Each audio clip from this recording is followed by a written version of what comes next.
Naghahanap ka ba ng 100% flood-free bungalow house and lot na mayroong huge open space dito sa Marikina Heights, Marikina City? Good news mga ka-EDJ! Meron tayo ditong property na malapit lamang sa Ayala Mall, Marikina Heights. A day before ng aming meeting, minabuti ko na i-ready na ang mga documents para i-allow niya kaming lahat na magbenta ng kanyang bungalow house and lot na mayroong huge open space. Good day mga ka-EDJ! Ito nga po pala yung araw ng meeting namin ni owner at sobrang excited po kami na pag-usapan na yung kanyang property. Yan guys, nandito nga po pala kami sa isang coffee shop na along Marcos Highway po ito at kasama ko dito si Nathan ngayon. In-order niya ang favorite niyang donut at habang inaantay namin si owner, nag-i-enjoy muna kami dito sa coffee shop. Yan mga ka-team EDJ, nandito na si owner at pinag-uusapan na namin yung details ng property at kung paano namin ito i-market. Sobrang saya ng lahat at ito yung araw na ibibisit namin kasama ng aking team na magpo-focus dito po sa property niya sa Marikina Heights, Marikina City.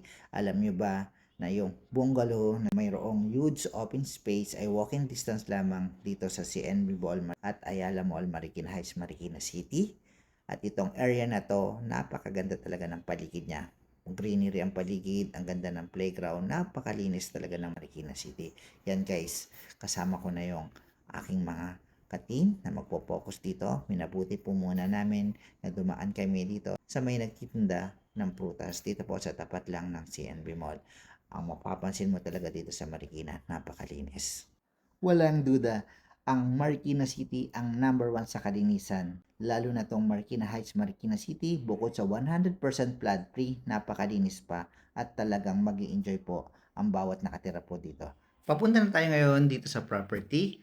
At guys, ito na yung sinasabi ko sa inyo ngayon, ang bungalow, house and lot na mayroong huge open space. Ang lot area po nito is 231 square meter at ang floor area po ng bungalow na brand new ay mayroon po siyang 80 square meter. Meron po yung 2 bedrooms, 2 toilet and bathroom, service area, kitchen, dining, at living area po.